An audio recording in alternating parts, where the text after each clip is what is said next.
So how is it possible that you are conscious? How is it possible that you have any kind of subjectivity? How is it that you have any kind of experience at all?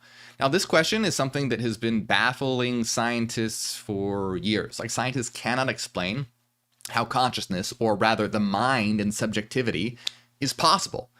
They'll say, oh, well, it emerges from the brain somehow, but they can't say how that is possible. This is known as the hard problem of consciousness, and it's just extremely important to understand that science 100% cannot explain mind, subjectivity, sentience, consciousness. It cannot. Now, other people will say, well, reality is just made of mind or made of consciousness. And that, of course, solves the problem of how one can be conscious or how one can be sentient, but it doesn't explain really how that is the case, as in how sentience or mind exists in general, meaning it's just declared that it exists somehow. But how? But why? Why and how does it exist that way, rather than just declaring it as some sort of just brute fact of existence? So today we're looking at the secret of consciousness, or rather, to be more specific, the secret of subjectivity, or the secrets of sentience in general. And this is an important video. This is something you need to hear. This is one of my most important videos that we're going to be, topics that we're going to be talking about today. And it's ultimately not only going to deal with how you have a subjectivity or sentience, and how subjectivity and sentience is possible in general, but it's going to get into the idea of how you can know that you are eternal, and that we are all eternal as well, as we're going to dive into the very essence, the very nature of existence. When I'd say that, like, this is something you need to hear and this is really important, like, I cannot stress that enough. This is extremely important, and I feel like this is going to be one of those videos that not that many people watch, because it's not super sensationalist. But this kind of thing, the stuff we're talking about today, this is the important stuff. So if you are really interested in understanding what reality is, if you're really interested in raising your consciousness, if you're really interested in reaching that next level, this is the stuff, this topic is what is important. These kinds of things are what is important. So we're going to jump right into this. Now, the thing that's a little bit tricky about this is that what we're going to talk about today requires understanding something that I have talked about in a different video. I'm going to briefly explain what I talked about in a different video. In that video, I'm going to briefly explain it here, but keep in mind that what I'm going to explain here in about 5 minutes is something that in another video I explained in a matter of an hour and a half. So just to be clear, if you want the full explanation of what I'm going to be talking about, because the thing that you have to know is why we have to exist and why it's impossible for us not to exist. That is important for us to know how subjectivity and consciousness and sentience and all of that arises. So if you want the full hour and a half explanation of that, watch my video called The Answer to the Greatest Philosophical Question of All Time. So watch that video if you haven't. If you want a more in-depth explanation of this 5-minute sort of intro that I'm about to give you, okay? So the important thing to understand here, and I'm actually have notes for this because this is extremely important. Like I said, this is a very important video.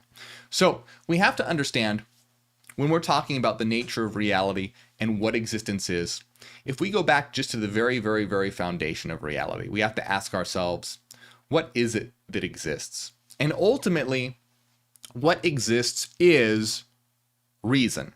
And that might sound a little strange if that's the first time you're hearing this. But what this means is that when it comes to reality, that reality is guided by what is known as the principle of sufficient reason. And the principle of sufficient reason says, for everything that exists, there must be a sufficient reason for why it is the way it is instead of being a different way, or for why it is thus and not otherwise. Now, it's really very simple what the principle of sufficient reason is. It basically means that everything has to have a valid explanation, where that explanation given also has a valid explanation for itself. So in a nutshell, it just means that for everything to exist, there has to be a valid explanation for why it exists and why it exists in that particular way. You can't just, for example, say, oh, well, God exists. If you're going to say God exists, there has to be a sufficient reason, meaning you have to say how that God exists, or why that God exists, or how it's possible that that God exists. So it's a very simple principle, but it's very, very important for that principle, for reality. So with this, we're imagining, what we're doing here is we're imagining a world where there is absolutely nothing at all. No space, no time, no matter, just nothing, just absolutely nothing, complete and total blankness, right? So now what we're doing is we're bringing in for the principle of sufficient reason. We want to bring in this principle of sufficient reason. And it's important to see why we're going to bring this in. And again, if this is all sounding a little confusing or you don't really know where I'm going with this, just stick with me because this is what's important. And that's why I say I think a lot of people aren't going to watch this or they're not going to listen because they're going to be like, what the hell are they talking about? I don't know. I don't really get this, whatever. But this is the stuff that's important, okay? So, because again, what we're going to be talking about today is the answer to something that has baffled humanity for thousands of years, and that is the answer to the secret of sentience, the secret of subjectivity, how we can be experiencing, feeling beings, and how we exist in this world in the way we do. Okay, so if we have a just blank reality, blank existence, we want to bring in the principle of sufficient reason. But the question is how? Like, why does the principle of sufficient reason exist? And the answer to this question is that, to put it simply, the principle of sufficient reason has to exist because if it didn't, then the impossible would exist. And what I mean by that is the principle of sufficient reason says that everything in existence has to have a valid explanation. Now, if that law didn't exist, then impossibility could occur because that would mean things could exist without having a valid explanation. But that, by definition, is impossible. And so what this means is the principle of sufficient reason, the rational aspect to reality has to exist because without it, the impossible would exist, but the impossible literally can't exist. So to put it another way, it's possible that the principle of sufficient reason can exist because it can't not exist, all right? Its existence is mandatory. So this is critical to understand. This is really key to understand. And like I said, I did an 1.5-hour video on this, okay? So if you want more about this part of it, this is just going to be, there's a lot to talk about. So if you want more of that part of it, look at my video called The Answer to the Greatest Philosophical Question of All Time, which is why there is anything at all. But the answer to the question is that the principle of sufficient reason has to exist. It can't not exist. It must exist because if it didn't exist, there would be impossibility, but that's literally impossible. So this is actually a very, very simple, this is actually something that's super simple, but one of the hardest things for people to understand because it's at the very boundary, the very edge of thought. And we're going to be talking a lot about things today that are at the very boundary and the very edge of thought. And the reason why this is both simple and hard to understand, it's simple because, well, things have to be the way they are for a very simple reason, because they must be. But the reason why it's difficult is because we're at that boundary of the edge of thought and we're talking about things that are literally impossible. And because they are things that are literally impossible, we can't imagine or even speak about them properly. We can just sort of walk around them because they literally don't exist. They're impossible. Okay? So it's important to understand the reason why anything exists, and specifically we're talking about just the principle of sufficient reason and reason, is because it has to. It would be impossible for it to not, because if it didn't, then there would just be utter impossibility and chaos, which is not possible. Can't happen. So, if we just start off with the idea that the principle of sufficient reason exists because it must, what essentially this means is that all that can and has to exist, at least at this point, what we have described, is reason. And so what reason is, to say, well, what do you mean that reason is what exists? To say that reason exists means that the set of all possible relations that are valid and compatible exist. So if you're having a hard time, like, what does this mean? Think of them just kind of like laws. You know how we have like the laws of physics? Think of it like laws, and saying that all possible and valid laws that can exist have to exist. That's sort of what that means in a nutshell. Okay? So because we have this set of all possible valid laws that are compatible with each other to exist, I also want to bring in the idea of mathematics. That means that mathematics also can and must exist. And why is that? Why is it that mathematics can and must exist? Well, that is because mathematics is an expression of reason, and it's those valid and compatible rational laws that we're talking about. So what this means now is that you can think of reality as being a mathematical reality, because mathematical laws are that which must exist, have to exist, and cannot exist.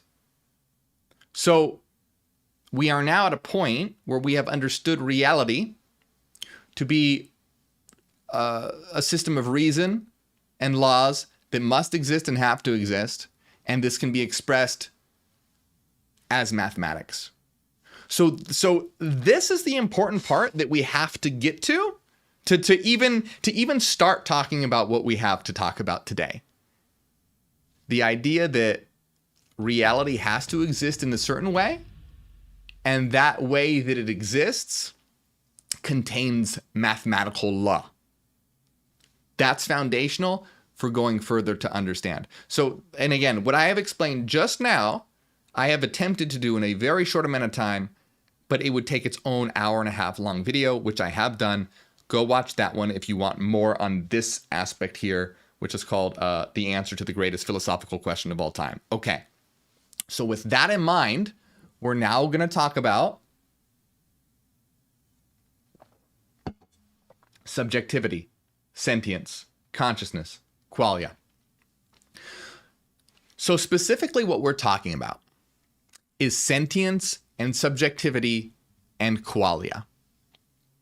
Now, consciousness, the reason why I put consciousness in the title is because most people conflate subjectivity and sentience with consciousness. They're actually different. Consciousness is actually an advanced structure of mind that entails self-awareness. But that's something that's very complex. What we're talking about today is just bare subjectivity. Your ability to feel, your ability to see color, your ability to have an experience at all. That's what we're talking about. That's what most people mean when they say consciousness. That's actually not correct, but that's what most people mean when they say consciousness. So that's why I use that word in the intro, but I want to make it clear that to be technical, consciousness is something that comes later that's a higher structure. But we're talking about what is usually referred to as that, which is specifically subjectivity, sentience, and qualia. And I'll explain all that stuff in just a minute. But I want to emphasize again how important this is, because prior to this point here, all we have talked about is the formal aspect of reality. What I mean by that is like law and structure. Oh, these particular laws have to exist. These particular structures have to exist. Mathematics has to exist, etc. Now, to the best of my knowledge, I have not seen someone give a sufficient explanation to how it is possible for subjectivity and being a subject and the existence of qualia. What is the sufficient reason for that? How that can exist? To the best of my knowledge, I have not seen that. So this is really critical and this is important, because when we're understanding reality, we don't want to just understand it formally, that is, with regard to its structure and formal aspect, but we want to understand its qualitative aspect as well, meaning its experiential aspect, meaning its subjective element. Meaning it's all well and good and fine if we can explain the formal structure of reality. That's great and fantastic. But we're missing completely another half if we fail to explain the inner aspect and the subjective aspect of it as well. And we want to be able to give a clear and precise explanation of it and not just simply dogmatically say that it exists. Oh, well, it does because it just does, and reality is inherently mind and whatnot. We want to be able to actually provide real hard reasons and definitions and explanations for subjectivity, for qualia. And the reason why this is important is because if we just explain the formal aspect of reality, that reality is certain laws, mathematics, certain structures, etc., that's great. But it doesn't explain why we have a subjective experience. And what I mean by that is you can sort of imagine a reality that's just sort of like an algorithm that's processing like a computer, but with no internal aspect at all. Imagine a mathematical reality that's configuring itself and structuring itself and organizing itself, but doing so very mechanically and just according to laws and rule sets without an inner aspect to it. So the question is, how does that inner aspect come into it? Why does that inner aspect come into it? How can we account for that inner aspect to it? Why do we live in a reality that's not just a mechanical algorithm that's solving itself without our experience of it, our hopes and dreams and pain and joy and sorrow? How does that come into play?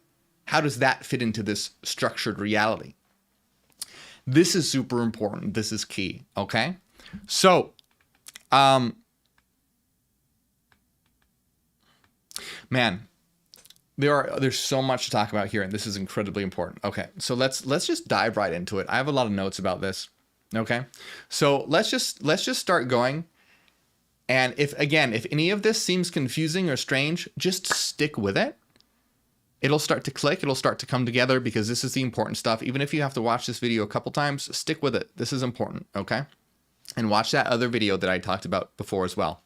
So now that we understand that existence is a structure of perfect reason that reflects the laws of mathematics in accordance with the principle of sufficient reason, let's further unfold this structure. Okay, so basically this is just a summary of where we're at. We understand reality to be a structure of reason, and that this entails also the laws of mathematics within itself. Okay, and so far we've only accounted for form and quantity. Form and quantity, meaning we haven't accounted yet for the subjective inner aspect, like hopes and dreams and colors and sights and sounds. We've just accounted for the form and quantity. Have accounted for form as the structure of reason itself, and we've accounted for quantity because quantity is entailed in mathematics. But now let's turn to content and qualia. So what is qualia? Qualia is just an instance, a qualia is plural. A quali is just an instance of subjective experience, like a pain or a taste or a smell. That's all qualia, okay? Fancy philosophical world for instances of having a subjective experience of some kind. So what's the difference between form and content? So form deals with the structure of a thing, whereas content deals with the experience of a thing. Now, form can't be experienced directly, but it can be conceptualized through reason. Content, however, that's the experience. Now, these two concepts are two sides of one substance, of one thing, meaning form and content, experience and thought aren't two separate things that kind of adhere together. They're aspects of one thing. So they go together just like one coin has two different sides. If you have a coin, I wish I had a coin. Imagine I was holding a coin. It'd be a great example right now. A coin has two sides to it. You can't have a coin with just one side. That's not possible. Just like you can't just have form without content. Like they all go together. Okay, so just like a coin has two sides. So now, to get a better understanding of this, let's use color as an example. Color is a really good example. So colors aren't anything but frequencies of light. So you experience an electromagnetic wave at, say, 450 terahertz as red. So in this case, 450 terahertz and the rest of the structure of the wave, that's its form, while redness is your experience of it as content. So you can experience redness as content, but you can never experience 450 terahertz as form. However, you can know it. If you write down an equation for the electromagnetic wave, that would represent its form. In fact, if you didn't know anything about electromagnetic waves, but were given that equation, you would know its form without ever knowing that it has anything to do with redness. You see how you can have knowledge of form, and that is different from the experience associated with it? So form and content are two different ways of looking at the same information. Form is the knowledge of information, while content is the experience of that information as content, not the form itself. So to get a better understanding of this, let's use the example of a blind person and the baby. So a blind person could never experience redness, but they could rationally understand the concept of an electromagnetic wave oscillating at 450 terahertz. Okay? So you see, they can't experience the redness, but they can rationally know the form. So in the case of the blind person, they can't experience the content, but they know the form. Now, think about a baby. A baby can experience redness, but it can't know the concept of wave oscillation until it gets older and is able to do that. So in the case of the baby, it can experience the content, but it can't know the form. Pure form is something we can never experience directly in itself as form. It's something we know. We can only experience its qualitative aspect, the content, but we can know the form through the use of reason, through the use of our minds, through the use of our ability to conceptualize. Okay. So up until this point, we've only been discussing the formal aspect of existence. Now, that was my point earlier. Like all this talk about how existence can exist formally. Like, oh, existence is a structure of reason, existence is mathematical, etc. We've been talking about the formal aspect of existence. We want to know about the content. This whole time we haven't even gotten to the part yet where we're going to talk about subjectivity. But now we're bringing this in. What about the content? What about experience? We want to be able to account for this. We don't want to just be able to say, oh, well, it exists.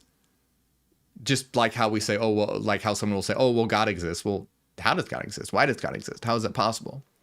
We've accounted for form. We've accounted for structure. But we have to be able to account for qualia as well, without just saying, oh, well, it does because it does because it does. So recall that reality is a rational structure following the principle of sufficient reason. Now, also remember that this accounts for mathematics, since mathematics is a rational structure. So for now, since reality can be understood as mathematics, I want you to imagine the structure of reality as being composed of a vast multiplicity of numbers, okay? Now, and as I look at my notes, I say this right here. This is a huge simplification of the actual state of affairs. But for the sake of being able to make a video short enough, just imagine that we can think of reality as being a vast collection of numbers. And what I mean by that is, well, what do you mean by a vast collection of numbers? I kind of mean like a computer code. You know how you can think of a computer code as being composed of ones and zeros, and those ones and zeros are used in different combinations to create many different types of programs. I want you to imagine something very similar to that reality is formed by a vast multiplicity of numbers like a code, okay? So this is a huge simplification, but we need to do this so we can just continue and talk about what we need to talk about. So at the moment, it's sufficient to imagine existence as a vast collection of numbers, similar to how you can imagine a computer code as a vast collection of ones and zeros. Now, there's something else that needs to be remembered here, is that when we understand how reality works rationally, and which is a corollary to the PSR, which means that if there's no sufficient reason to prevent the existence of something, then its existence is mandatory.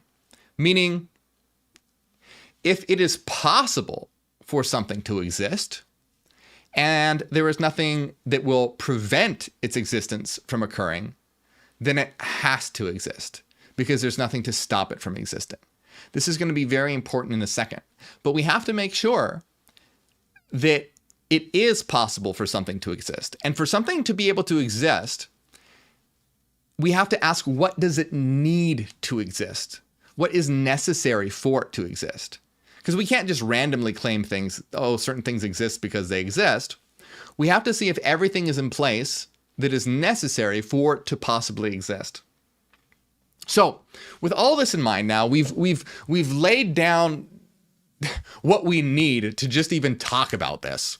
We can now start to account for the existence of content, the experience of qualia, and subjectivity. So, this is because content is simply experience. And what does simple experience need for it to exist? Well, all it needs is form. Okay? It doesn't need space, it doesn't need time, it doesn't need matter, or anything at all. The only thing that qualia, instances of subjective experience, need, the only thing that it needs to exist is form. And we have form. We've shown how form can exist. And since all that the content needs to exist is form, then there's no sufficient reason preventing its existence, so it must exist. So here's what I mean by this, and let me break it down a little more. And there's a lot to this, a lot to unpack. Like a lot of these things, they're extremely simple, but also very hard for people to wrap their head around conceptually. If we're talking about an instance of subjective experience, an instance of qualia, all it needs for it to exist is form. Why does it need form for it to exist? Because it has to behave rationally.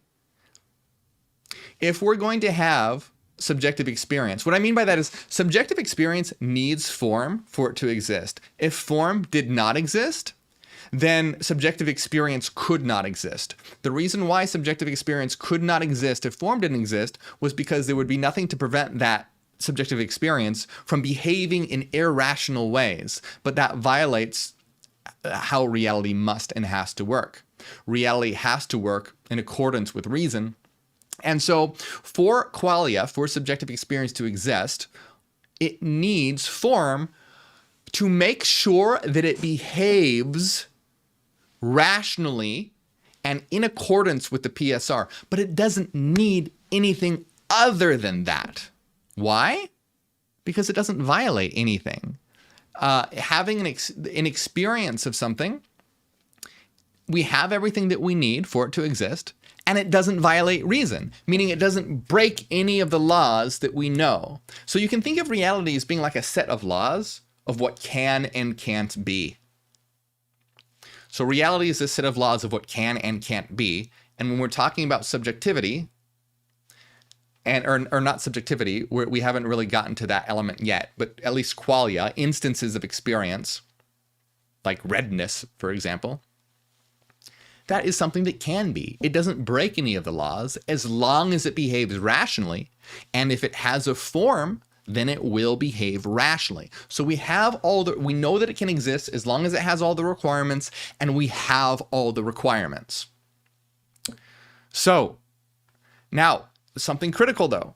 So it might be tempting to imagine form and content as like two isolated substances that somehow adhere, because we're kind of talking about it like that. And the reason why we're talking about it like this is because this is something that's ultimately very hard to put into words, and it's just something that I'm trying to get people to be able to conceptualize and understand.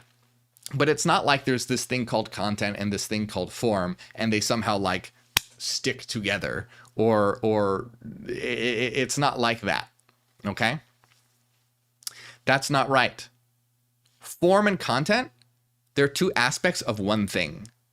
You can't have one without the other. So a coin, again, is a useful analogy. If you have a coin, the two sides aren't separate. They're two sides of one thing.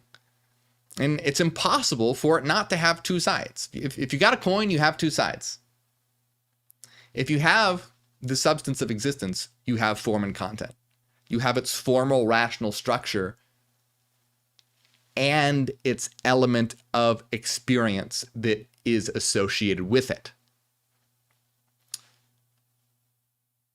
So, we already explained why form has to exist, okay? But how come form has to? Why does form must have a content aspect? Well, because content requires nothing to exist other than form. So by the principle of sufficient reason, by what we know of the laws of how reality operates, it must exist. Now, why does content require form to exist? Because it requires a rational structure to ensure that it complies with reason. Without a formal aspect, content would behave in impossible ways. So you see, this is why they have to go together. This is why they must go together. And I'm just going to say that again. Well, actually, I'd sum it up here. So to sum up, okay, the existence of form is mandatory. It has to exist. And form must have a content aspect to it, an experiential aspect to it, because content requires nothing other than form, and so it must exist because there's nothing to prevent it from existence. It obeys all the rules, and it follows reason because of its association with form. So form and content exist together as two aspects of existence, like the two sides of a coin. So analogous to the impossibility of a one-sided coin, it's impossible for form to exist without a content aspect, or for content to exist without a formal aspect. Form must have content because content requires nothing other than form. Content requires form because without form, there would be nothing to constrain it to behave rationally. Now, there's still quite a lot to unpack here, because we're going to be asking the question, well, if you have experience, right? If you have content, what is it that is doing the experiencing? Don't you have to have something doing the experiencing for there to be experience? And this is going to be key, because this is where we're bringing where we're going to account for subjectivity. And this is the crux of the video here, is accounting for subjectivity, how it is possible to be an experiencing subjective mind instead of just reality being some mindless formal structure. We're getting closer and closer to explaining that. So existence has the aspects of form and content, okay? Philosophically, this is known as a dual aspect monism, one thing that has two sides. So nothing about this violates the PSR. It's not impossible, and it must be this way. It is mandatory by the principle of sufficient reason. If it didn't exist in this way, then it would be a violation of the PSR, which is impossible. So in what way does it exist? We can imagine some fundamental quality, or what I mean is that as some fundamental unit of experience being the content of every number in our structure. So remember how I said, for simplicity's sake, imagine reality being a vast collection of numbers? Well, we can imagine as each one of those numbers having a fundamental experience associated with it.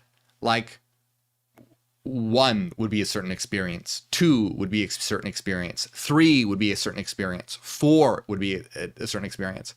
To put it even more simpler and more concrete, imagine that 1 is red and 2 is blue and 3 is green and 4 is orange.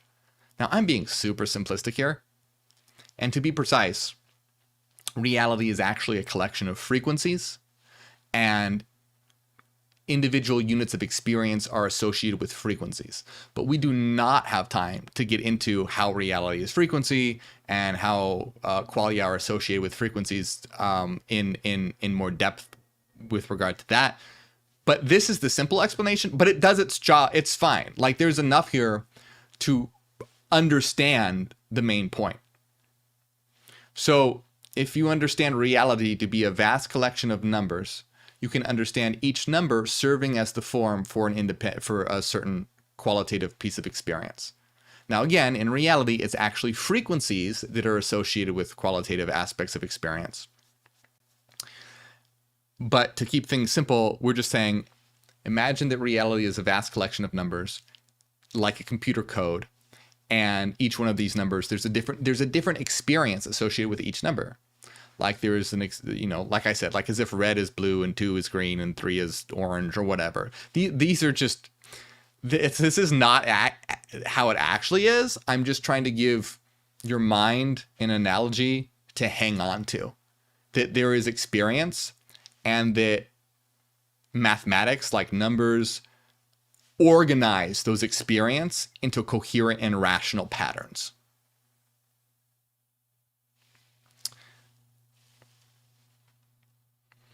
So, and this is very, very similar to how to red is associated with a specific electromagnetic wave. I think we said wave oscillation at 450 terahertz. I think we said when you experience wave oscillation at 450 terahertz as its content aspect, you experience red. So, just to be clear here, okay, remember that these are examples. So, an objection that I'm sure someone's going to raise, and I just want to address this, is an objection that someone might raise is that red isn't necessarily associated with a specific electromagnetic wave. How that wave is experienced depends on what is doing the experiencing. So now now we're talking about subjectivity. We're getting into subjectivity now. So for example, a human, a dog, and a bee will all experience electromagnetic waves differently. So it's not going to be the same experience depending on whether it's a dog or a bee or a bat. So here's the answer to this objection. So the example of an electromagnetic wave and red, that's an imperfect analogy. And our experience in bodies within space-time entails a much more complex process. So we're talking about something that's very, very basic. Basic units of experience with basic formal aspects of reality. We aren't talking about complex bodies that are interpreting and translating information for us to experience. Because when we're having our eyes translate information and conditioning information to give us an experience of not the actual information, but conditioned experience with what our avatars and bodies do. So in other words, at that level, it's a much more complex process. We're just using that as an example, like the electromagnetic wave and red. That's an example.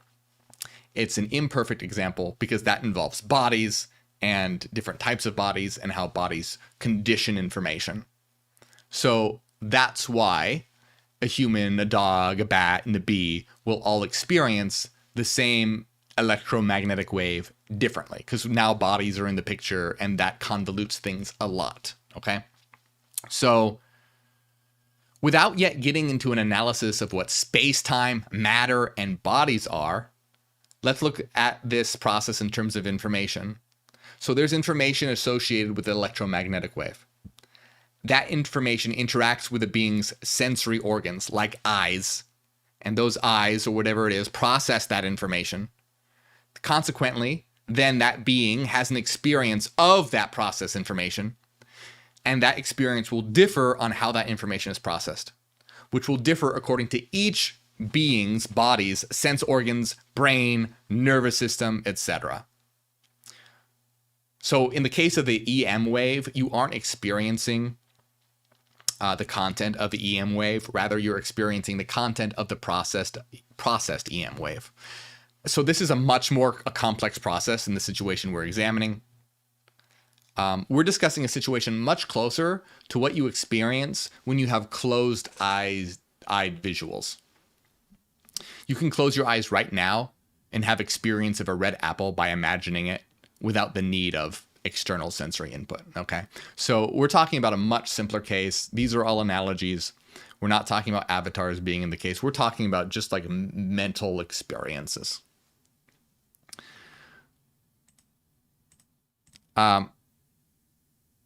Okay, so here's the second objection.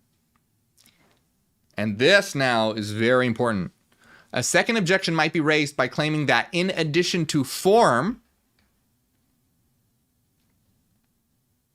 a subject is necessary for experience. Because remember, we said that all qualia needs to exist, and qualia are instances of subjective experience, all it needs to exist is form. But someone might object and say, wait, that's not all that qualia requires. Qualia requires a subject to experience it as well. Because how can you have an instance of subjective experience without a subjectivity to experience? So one might say, no, it's not just form that qualia requires. A subject is also required. So let's look at that right now. And in doing so, we're going to answer how subjectivity, how sentience exists. And this is, again, the question that has baffled people. People usually just say it does because it does, or science has no idea how it could.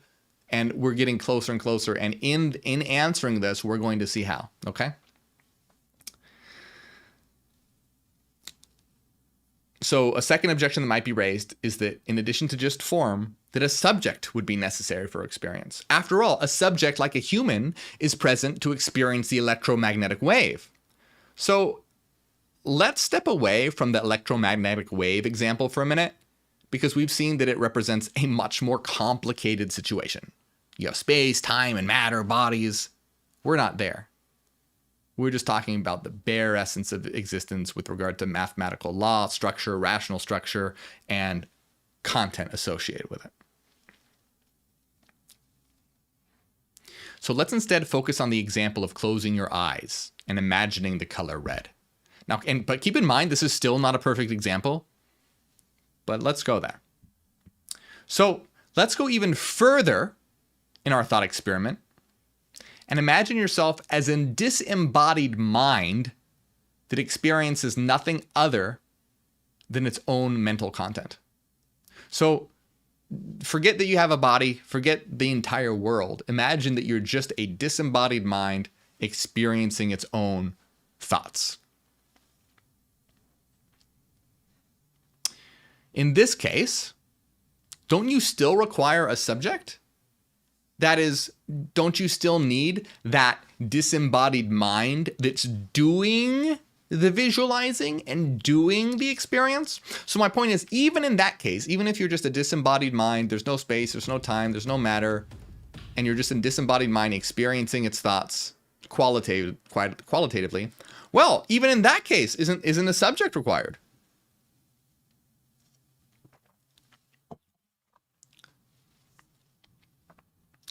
So, before we can answer that question, there's one more piece of the puzzle that we need. And this is real simple. I already basically explained it. At this point, we're conceptualizing the rational structure of reality as a vast collection of numbers. We want to realize that this collection of numbers can arrange itself into different patterns. Okay? similar to, let's say, a computer code that it's arranging its ones and zeros into different patterns. Now, how? How can it do this? Well, the short answer is because by the principle of sufficient reason, there's nothing preventing a structure of mathematics arranging itself into different patterns as long as these patterns are valid by the principle of sufficient reason, as long as it doesn't break any laws of logic. Basically saying, as long as it doesn't break any laws of reason, not specifically logic, but reason, as long as it doesn't break any laws of reason, these mathematics can rearrange itself into different patterns. It can explore different patterns. Now, keep in mind, that's a very short answer. That's a very short explanation. The real answer to this is very, very long. And for each one of those things, I would require a very long video to explain all those. But it's not really necessary right now because we're just trying to explain subjectivity. It's just enough to know that we can think of reality as being a vast collection of numbers, and that this mathematical pattern can arrange itself into different arrangements and different orders and different configurations. So, and this arrangement has to happen. This rearranging of itself has to happen because it's valid by the principle of sufficient reason. Now, this piece of information is necessary to continue, but going in depth is too much for this video right here. Perhaps in another video, I'll explain that in depth. I'm sure I probably have in another video, but let's move forward because I want to get to this. It's very important. And remember, this stuff is the important stuff. This is the stuff that most people will skip past. This is most of the stuff that people will stop watching because it's not about like a story or Gnosticism or Hermeticism or whatever. This is the important stuff though. And if it's hard to understand, that's why this is the important stuff. What's going to raise your consciousness and help you understand reality is the stuff that's hard to understand. So stick with me. You got this. So recall that what we're doing here is accounting for experience. Like that's the whole point here. We want to account for how experience can be. And then the objection that, well, in addition to form, a subject would be needed for there to be experience. Now, it's certainly the case that a subject is needed to have an experience of the external world, okay? But we haven't brought in the external world yet. We're not talking about space, time, and matter or anything like that. So let's think about this carefully. What is a subject? What is it to be a subject? We want to know what it is before we can say how it is. So what is it to be a subjectivity? What does that mean? What is a subjectivity? Well, a subject is something that thinks and experiences. So what is thinking? Well, thinking is simply the manipulation of information by a subject. Now, we've already accounted for manipulation of information since we have a structure of information rearranging itself. And by the principle of sufficient reason, experience exists as the content aspect of this information. Now, you'll notice that this is the definition of a subject. So what we have done here, and this is going to take some time to reflect, most likely. What we have done by accounting for a structure of information rearranging itself, which has experience associated with this information, is accounted for the very of what a subject is. Because that is what a subject is. A subject isn't anything more than that. So let me unpack this here. So, okay, even I write here in my notes. This might take some time to reflect on because it's easy to have a misstep here. For example, and if this is your first time hearing it, you're most likely thinking this because it's a hard thing to wrap your mind around. So for example, one might continue to insist that a subject is required to have those experiences. But what I am saying is that being a thinking thing that contains experiences is a subject. That's what a subject is. A subject is not something separate or different from that. That is what a subject is. It's not something separate from thinking and experiencing. It is the thinking and experiencing. It's not as though there's thinking, experiencing, and the subject. As soon as you have thinking and experiencing, you have a subject. And an easy analogy here is you don't need a coin prior to the existence of its two sides. Just like you don't need a coin prior to the existence of two sides, as soon as you have two sides, you have a coin. You don't need a subject prior to there being thought and experience. That's impossible. You can't have a subject before thought and experience, because thought and experience is what a subject is. Rather, when there is thought and experience, there is a subject. It's important to see how a coin is a perfect example. Not perfect, but a really good one. A coin is one thing, and it has two sides, and all these things necessitate each other. It's not like you have it's not like you have a coin and a side that are all separable. It's one thing. Subjectivity, form, and content all come together as a package deal. So, okay, again, this might be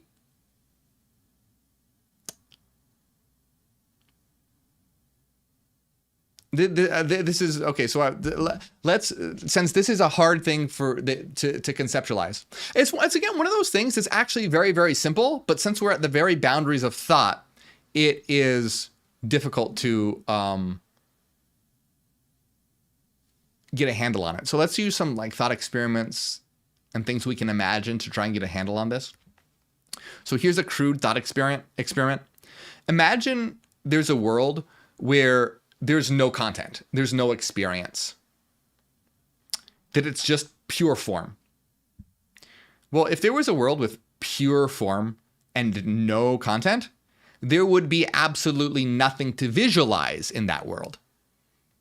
There wouldn't, because if you could visualize anything at all, that would be a content of some kind. But you couldn't. It's just, in a world of just pure form, it would just be a world of cold mathematical calculations without any kind of experience whatsoever. But now imagine that in that world of cold mathematical calculations, numbers transforming themselves, imagine that there's an experience associated with each number, okay? Now, what would that look like? You could imagine that as it being very similar to the awe-inspiring and living patterns one experiences during a psychedelic experience. If anyone's ever had a psychedelic experience and you just have these closed eyes visuals of transforming shapes and patterns and colors, that would be what it would be very, very similar to be experiencing that world of the content of that world of transforming forms. Now, if you've never had a psychedelic experience, you can think of it kind of like a kaleidoscope. If you were just, had your eyes permanently adhered to a kaleidoscope and were looking at transforming patterns. This would be similar to what one would be experiencing as one experiences the transforming aspect of the transformative existence with qualitative experience associated with it. In other words, it would be pulsing with life. It would be living. So, information that can arrange itself, that also has content associated with it, is a subject. Okay, so let me say that again. Information that can arrange itself, that also has content associated with it, is what a subject is. A subject is not a separate thing. It is those things. Now, it is true that in the external world of space-time, a subject is necessary to have an experience of the external world. Okay, but that's an entirely different situation. When accounting for the foundational aspects of reality, a subject is not required prior to their being experienced, because thinking and experiencing is a subject. They all go hand in hand and cannot be separated. This is like the three subjects of, or the three concepts of the coin, side one and side two. They all come together. They cannot be separated. When the two sides exist, the coin exists. Just as when the two sides exists, the coin exists, so too does when form and content exists, subjectivity exists. So once again, imagine a moment before space and time where nothing exists at all except for pure form without any content. Okay? In fact, you couldn't imagine that. Right? This is not a situation you could possibly imagine, because that's an impossible situation. But if you could, would that be a situation you could call life? No, it couldn't. If it was just cold calculations, there's nothing you could imagine. It would be impossible to imagine. It wouldn't be life. But now if you imagine that this form has a content aspect, what occurs? Imagine experiencing vibrant patterns, all transforming. Well, what exactly is going on here? In such a situation, what you're experiencing is yourself. If there is nothing other than that form and content which is being experienced, then you are that form and content experiencing itself. That's what you are. It's not as though this is the thing that one has to really break, and the key here. You're not some spectator watching all this. This is all there is, and it's you experiencing your own content.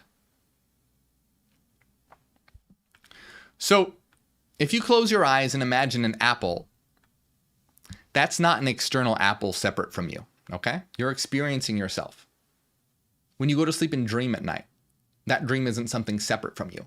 You're experiencing yourself. So think about that very carefully. You close your eyes, you imagine an apple, you're experiencing yourself, not something separate from yourself, yourself. So what's necessary here is to break the habit of thinking that a subject must always experience something external to itself. A subject can experience itself without any externality necessary. Now, you do this every time you go to sleep and dream. In your dream, you see without eyes and experience a world that is in your own, not in, but that is your own mind. Your dream world is content structured by form. You know it is formally structured because it does not behave impossibly. Its behavior doesn't entail any kind of rational contradictions. Your dream world is not something external to you, and it's not something separate from you. So one must break the habit of thinking that a subject is separate from form and experience. That's like saying a coin is something separate from its two sides. Your dream world is you that you're experiencing. If you remove form and content, then there is no you. Once there is form and content, there is a you.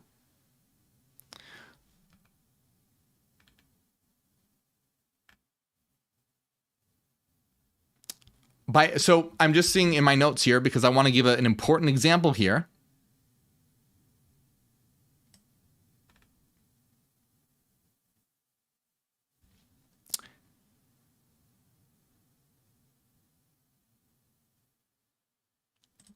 Let me give an example here, because I know that this is probably still a thing that's difficult to break the habit of thinking a certain way. So once again, I know I've said this again and again, but if you imagine a world with no content whatsoever, just a world of cold calculations, that's not possible to imagine. But let's pretend that you can imagine it by just thinking of darkness. Now, even darkness is an experience of something, so that's not accurate. But remember, we're at the very boundaries and edges of thought. This is why it's difficult. This is actually super simple, super simple. But it's at the edges of thought, which is why it can feel more difficult. So I want you to just think of a world where there's no content and no experience, that it's just cold calculations, and imagine that as just being pure darkness. But it wouldn't just be pure darkness. It would be nothing. Nah, there wouldn't be anything. But just imagine first. But now imagine, so you're in this world, this total darkness. But now imagine that in this dark, inky void, there is a pinprick of experience. Think of it as like a little pinprick of red light. For this example's sake, we're just bringing in, to make this easy, we're just bringing in one pinprick point of red light. As soon as that is there, there's a subject. Because remember, in your imagining this dark void, there wouldn't really even be a dark void. There wouldn't be a subject. There wouldn't be an experiencing you to imagine this. But as soon as there is a qualitative thing, red, subjectivity exists. This is super, super important. The two things, you can't have, if there was no subjectivity, there wouldn't be a possibility of experiencing that. As soon as experience occurs, subjectivity occurs. It all happens at the same time because they all require each other. And that, so what I mean by that is that pinprick of red, that unit of experience over there, that's you. It's not like there is this thing that is separate from that thing that is watching it. That thing is what you are experiencing yourself. Another way to imagine it, because people, really want this third thing, but it's so hard to get this across because it's like it's showing a person, the two sides and being like, but where's the coin? And being like, no, the coin is this is the coin. This is the coin. So as soon as you have experience, you have subjectivity. You can't have subjectivity without experience. You can't have experience without subjectivity. It happens together. It is what it is. So you can imagine, if you imagine like a Cartesian grid too, like the XY coordinate axes. If you imagine each number on that being associated with a color, just for example, you can imagine yourself as being at the origin. But it's not like you are at the origin. You are the entire thing. So do you see what I'm trying to break the habit of thinking, oh, here's me, and then there's that stuff. No. You are that stuff that's experiencing itself. And so you have these experiences all arranged and ordered according to the origin. So this qualitative experience, all this, because it's not just a pinprick of red. I just use that as an example. But you bring, elements of all kinds of experiences. Vast kaleidoscopes of colors, psychedelic experience. Imagine twisting and transforming patterns and all that. All ordered relative to, because it has to be ordered relative to something. But of course it's going to be ordered relative to something because this is a rational reality. It's not random. It's not relative. It's absolute. And so it's all ordered according to the origin. And so you can think of yourself as experiencing from the origin. But it's kind of dangerous to think that because it almost makes you think, well, here's me at the origin, just kind of like watching all the stuff that's separate from me. All that stuff that's happening is not separate from you. It is you that is ordered according to the origin, which is also you, that just serves on how to order it. Like Well, how far away does something seem? Or how close does something seem? Or how bright does something seem? Or how far away from another thing does it seem? All organized according to the origin. But that all of that is you, and as soon as you have experience, you have a subject.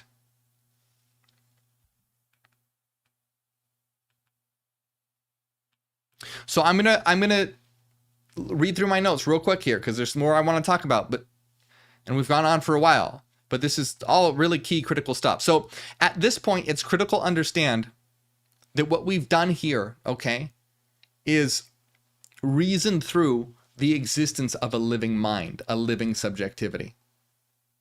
So the process actually has been pretty straightforward. This is actually pretty simple. Just like saying that a coin and two sides are the same thing. Like, it's pretty simple. But because this is at the very boundary of what is possible to think, like I say, imagine a world with no content. You can't. That's an impossible state. You can't even imagining darkness. That's not possible. You'd have to imagine a world without a subjectivity, but you're a subjectivity doing the imagining. So you can't. That's why it makes it hard to understand. It's not, the concept was really, really simple. But because we're at the boundary of thought and of what is even possible to think, and because you have to break conventional ways of understanding concepts, it can be difficult. So just to sum up here, how is it that we've arrived at the existence of a living mind? We've seen that reason, as defined by the PSR, must exist because its non-existence is an impossibility. So it must exist. This structure of reason must be complete and consistent, or else it wouldn't be a valid structure. All mathematical laws and configurations valid by the principle of sufficient reason can exist, because mathematics is a structure of reason. Now, this formal structure of mathematics can transform itself into various configurations as long as the arrival and result of those configurations are valid by the PSR. This structure of form also has the aspect of content, which is experience, because all that is required for content is a form, and by the PSR, there is no sufficient reason preventing the existence of something, then it has to exist. And by doing so, we have arrived at a complete self-transforming structure of information able to experience itself. This is a living subjective mind. Now, how is this a single unified mind? Because this structure as a whole must be complete and consistent. There can't be anything outside of it or anything other than it that it depends on for its existence. Thus, as a whole, it is a singular structure. It is a complete and singular structure.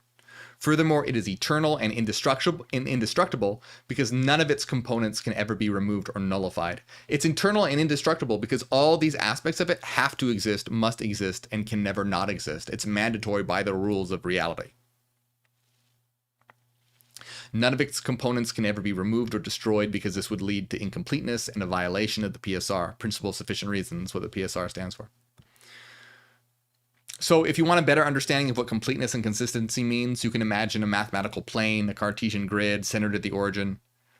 Every number relies on another for its existence and definition. No number can be removed. You can't just like take a number out of mathematics. You can't do that. So for a more intuitive example, you can imagine a completed puzzle. There is one puzzle that is formed by its component pieces. The puzzle is singular and complete, even though it's formed by many interlocking components. You can also kind of imagine it like a Rubik's Cube. You can imagine the form of if you imagine sort of like the Rubik's Cube as a mathematical object and each color being associated with like a number, and its self-transformation is different configurations of those numbers. You have a self-transforming unit of experience. Not you. You have a self-transforming subjectivity that it's experiencing itself in its various configurations. That's what a living subjectivity is. It's a rational structure where experience is associated with each of its elements, able to transform and configure itself, which is experiencing its various transformations and configurations. This singular, eternal, living mind that we arrived at is very similar to the puzzle that we've been describing. The mind is one and complete, It's the result of perfect components. It's a perfect singular system of interlocking mathematical reason. There's nothing to add to it and nothing can be taken away from it. It can transform itself, but you'll notice in this transformation, we're not adding anything and we're not taking it away, but it has a vast multitude of various configurations because it can transform itself. That's the important thing to remember. An eternal living subjective mind is a self-transforming entity that is experiencing itself where nothing is being added to it and nothing is being taken away from it. So this system isn't just form, but it's also content, and so it's also able to experience itself. This mind has a unified experience because it's the singular result of all its components. It's the result of all form and content, information and experience. Its isolated components don't experience, right? Its components by themselves aren't what is doing the experience. Its components are form and content, which allow for experience, which gives rise to the mind. For example, if you close your eyes and imagine a red apple, you're experiencing that red apple, which is formed by your mental patterns.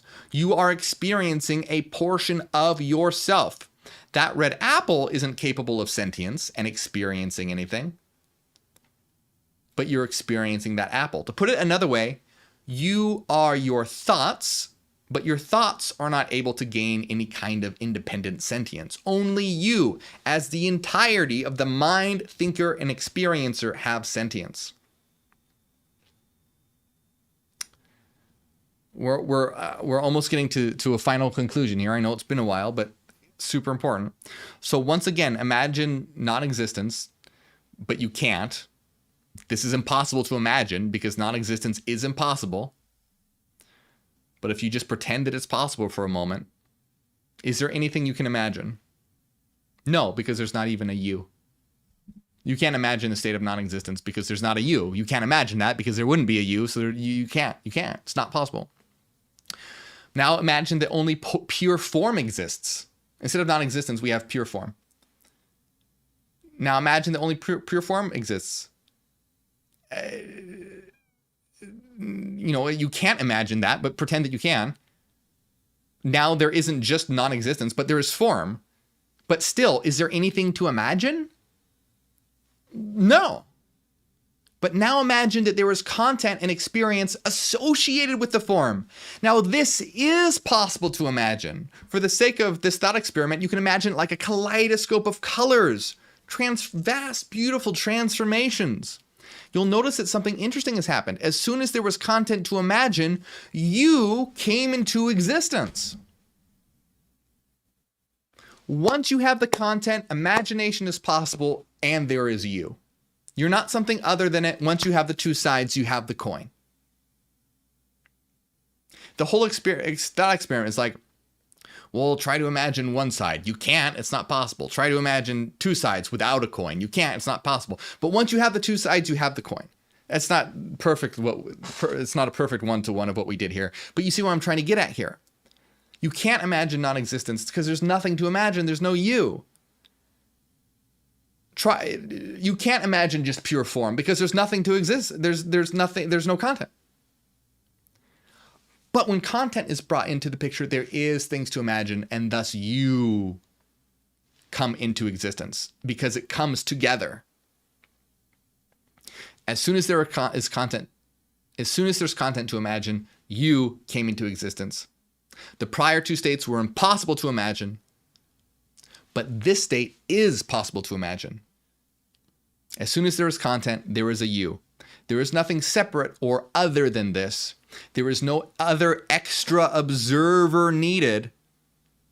The observer has what you might call an implied existence. The experiencer is nothing other than this complete collection of form/content.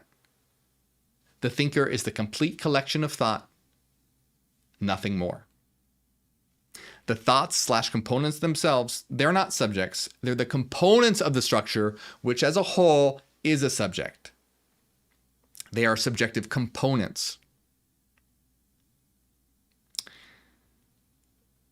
So, to recap here, again, this is, I know we talked about this at length, but it's one of those things that's super simple, but very hard because it's the boundaries of thought, impossible to imagine. And you have to break this idea of like, there's this separate third thing, this disembodied observer thing that's watching it all happen. That's, you are yourself experiencing yourself. It's not like the third thing that's going, oh, look at those things that aren't, it's all you. And as soon as there is content, life is here. So this is what a subjectivity is. And by accounting for all this, we have accounted for a single unified subject. Now, I don't have time to get into more than that, but what can be known is as soon as you have one, you're able to have more than one. You can have others. You can have a vast multiplicity. I don't have time to get into that right now, but it is. And by having a vast multiplicity of these individual systems, you have a vast multiplicity of subjectivities. Now, this is ultimately how subjectivity exists, how we know subjectivity exists, and how you can know that you are eternal. How do you know that you are eternal? Because you are a subjectivity. How do you know that you're a subjectivity? Because you're having a subjective experience. And the subjective experience entails a subjectivity. You are a subjectivity. Subjectivities are eternal, always will be, always have been, indestructible. Now, that doesn't mean that you in this specific body will always exist, but no, you as an an experiencing entity, you as an experienced subjectivity will always be and can never not be. You have to be. You must be. Reality forces it to be so because you are reality. Remove subjectivity. What is there? Nothing. You are reality.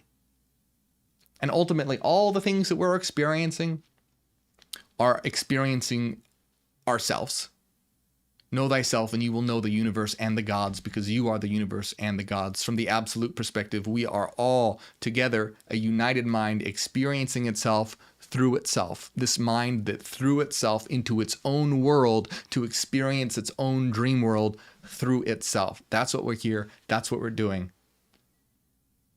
And the reason why this is so important to get humanity to realize this stuff, I mean, look, this is hard stuff. But once it's realized, all the destruction, hatred, war, bloodshed, all that will end because we'll realize that we're experiencing ourselves together. So, look, this has been a lot. If you need to watch this video a few times, please do. There's a lot to unpack here. Hey, if you watched it and it all clicked, that's great. That's awesome. More power to you. That's great. If it didn't, don't feel bad. This is difficult stuff. So I just want to reiterate the important thing of this video is laying out how and why a subjectivity exists. Not just formally, not just accounting for the formal structure, but why and how it is necessary for the living, pulsing, subjective experiences of pains, pleasures, hates, loves, hopes, and dreams, all that exists. Not just the formal aspect. That's all well and good. This video is about accounting for the subjective element, the what it is like to be the thing. And that is the thing that science has never been able to explain and never will be able to explain. And that is the thing that in philosophy is often just said to exist without giving an explanation to why. If another philosopher has in the past given an explanation like this, that's awesome. That's great. I'm just not aware of it. But this is what I'm trying to get across is key to always give reasons and explanations rather than just saying, oh, well, it's just that way because it is. Because that's what people will go, oh, well, if we just say reality is inherently mental and subjective, we just claim that is true and then we can get all the rest. No, we don't want to do that. We always want to be able to give explanations and provide reasons why it is the way it is. So if you're new to this and you haven't seen my other videos, I highly recommend watching the video called The Answer to the Greatest Philosophical Question of All Time. And if you got to this part, again, if you're hearing me say this right now, congratulations, because I feel like most people aren't going to listen to this. They're not going to get to this. But if you did, that's great. This is the important stuff. This is the stuff to really think about. This kind of thing, this kind of stuff is what's going to raise your awareness. Not just this stuff, but this is an integral part that 99% people skip. This is metacognition. This is thought reflecting on thought. This is high level of metacognition. This is metacognition going so far that we're at the boundaries of thought. We've reached the edge of thought. We've gone to where we're just walking around impossibility. So again, seriously, like congratulations. I'm not even being sarcastic. If you've gotten to this part, I have a lot of respect for you. So, watch this again if you need to. Watch the Answer to the Greatest Philosophical Question of All Time. And hey, if you're at this point, hit like and subscribe. And if you do enjoy my videos and what I talk about, consider supporting on Patreon. It helps out a lot. You get access to our weekly secret live streams. We're having one right after this, our hidden Discord server, the Citadel, and a lot more. And let me give a big shout out to all those who do support on Patreon. I appreciate it so much, especially philanthropist Zach, Renaissance Fairy, Cassidy, Michael, Angela, Maria, Top of the World, Ethan, DB, and Joel, everyone else. The link's right over here. You can also help out by hitting the join button on YouTube right below this video.